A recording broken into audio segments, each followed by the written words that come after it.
Baik anak-anak, kita mulai ya. Bismillahirrahmanirrahim. Assalamualaikum warahmatullahi wabarakatuh. Waalaikumsalam warahmatullahi wabarakatuh. Alhamdulillah, assalatu wassalamu ala rasulillah. Wala haula wala quwwata illa billah. Rabbi shrah li sadri wa yassir li amri wa hlul 'uqdatam min lisani yafqahu qawli. Inna rabbi bin-nasi la-rahufur rahim. Alhamdulillah, puji dan syukur kita panjatkan kehadirat Allah Subhanahu wa taala pada hari ini. Setelah 2 hari kalian libur, kalian beristirahat di rumah. Hari ini kita kembali bertemu di Senin Ceria ini. Kita awali pembelajaran kita dengan membaca surah Al-Fatihah dengan harapan semoga pelajaran kita hari ini memberikan manfaat dan bekal untuk kalian semua. Al-hadinya wala kulli niyatin sholih wala hadratin Nabi Al-Fatihah. Kelas 5 Khalid ini ada 22 siswa. Kalau kita hitung, ini ada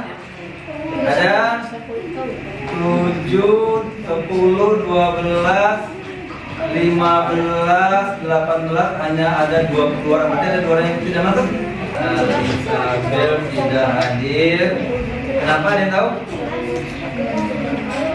Apakah sakit? Sedang melawat. Paneda. Oke, Paneda kenapa? Ternyata dari kemarin ada datang nih. Ya, kalau teman kita sakit, kita doakan semoga cepat diangkat penyakitnya, dikembalikan kesehatannya dan bisa kembali beraktivitas, terutama belajar bersama kita. Kita mematikan ya, biar jelas. Jangan lupa mematikan dulu. Jangan semua. Nanti kamu ulas semua. Oke, baik.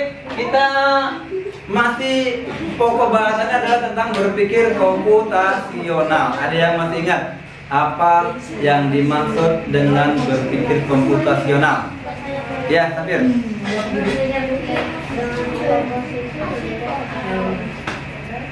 Oh ya, lebih detail ya, sudah detail. Kalau Safir lebih detail. Sekarang secara pengertian, apa itu berpikir komputasional? Berpikir yang seperti apa? Berpikir kritis, berpikir kompleks, berpikir seperti komputer berpikir. Oke, tujuan pembelajaran adalah peserta didik diharapkan mampu. Jadi untuk materi berpikir komputasional kita bagi 4. Kita bagi 4 pertemuan. Untuk hari ini kita fokus pada 1 sampai dengan 4. Ya, yaitu peserta didik diharapkan mampu menjelaskan berpikir komputasional. Tadi yang seperti yang Safir sampaikan dan yang lain-lain juga, teman-teman yang lain juga sudah berusaha menjelaskan dengan bahasa kalian sendiri. Bagaimana komputer memberikan manfaat kepada pemakai? Ya, pemakai kita. Kita ini pemakai atau dalam bahasa komputer disebut user. User itu pengguna atau pemakai komputer. Tergantung kebutuhan, ada yang buat bekerja, ada yang buat belajar, ada yang buat main game ya, tuh benar kata Rafa, main game, ada yang buat. Jadi komputer digunakan buat hiburan, dipakai buat pendidikan, dipakai buat bekerja, dipakai buat apa lagi kira-kira? Termasuk untuk perang. Nah, ini pertanyaan paling pokok nih.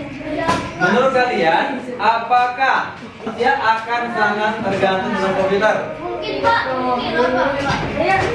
Tapi kayaknya enggak sih.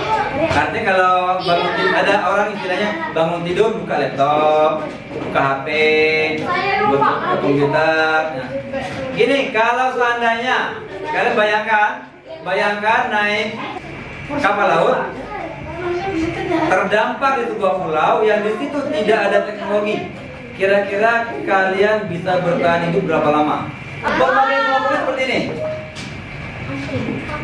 Kelompok 1 yang ini ya, di depan sebelah kiri.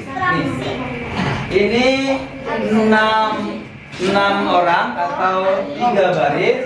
Ini kelompok algoritma. Yang kedua, ini kelompok dekomposisi nih.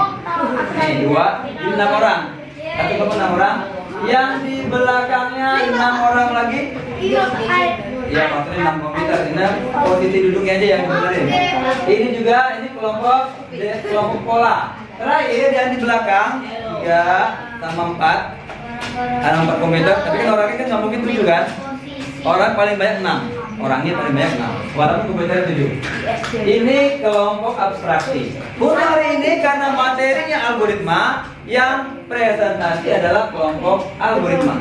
Kelompok lain boleh bertanya, boleh memberikan masukan, boleh mengkritik. Tapi untuk giliran presentasi adalah pertemuan berikutnya. Nanti setelah algoritma ada kelompok dekomposisi yang presentasi, yang lain memperhatikan. Bahasannya semua kelompok membahas. Sekarang semua pembahasan tentang algoritma. Ini ya. Apa itu algoritma? Serangkaian langkah-langkah terstruktur dan logis untuk untuk menyelesaikan suatu masalah atau mencapai suatu tujuan. Itulah yang dinamakan algoritma. Jadi algoritma itu serangkaian langkah-langkah. Tapi nanti ada poin khususnya, yaitu harus berurutan.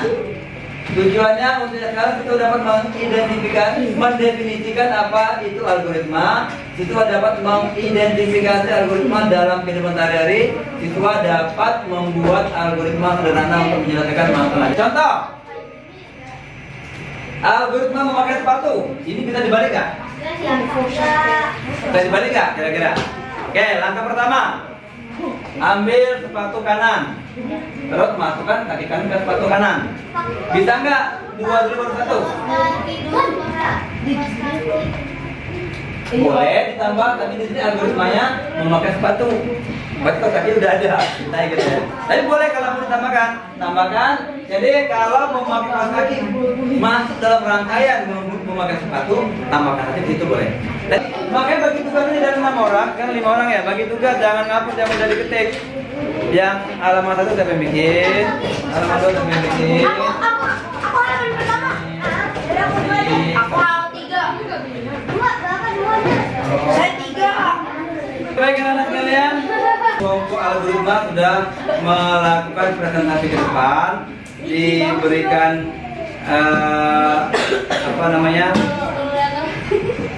kritik, saran, dan lain-lain dari kelompok lainnya. Kita lanjutkan pada pertemuan yang akan datang dengan materi dekomposisi. Kalau hari ini kita sudah belajar algoritma, materinya sudah sama-sama kita serap. Ya. Di bawah tadi ada, di sini ada refleksi yang kalian bisa buka. Di refleksi itu ada 22 lembar. Masing-masing diisi di namanya sendiri. Misalnya aspek nomor 1 isi di slide pertama, masukkan nama dan isi item-item yang ada di situ. Contoh kita akan buka refleksinya, diisi secara individu. Ini ya. Nanti di baris pertama, slide kedua di sini. Slide pertamanya judul, slide keduanya adalah nama orang pertama, isi namanya, terus kalian tulis di sini ya. Hari ini saya sudah mempelajari materi biologi komputasional dengan pembahasan algoritma. Menurut saya, algoritma adalah itu gunakan bahasa kalian sendiri, jangan kopat. Jangan kopat dari yang udah ada, kan ketik apa menurut kalian yang disebut dengan algoritma. Ini belum paham. Yang kedua, di bawahnya ada, kamu diminta membuat salah satu algoritma yang paling gampang aja, yang nggak usah panjang-panjang, yang 5 langkah, 6 langkah. Algoritma apa yang kalian mau buat? Misalnya algoritma bikin gado-gado, wah panjang banget itu. Alat dan bahan dan sebagainya. Atau algoritma bikin teh manis. Nah, itu kan berarti kan ada menyiapkan alat dan bahan, menyiapkan cangkir atau gelas, menyiapkan air panas.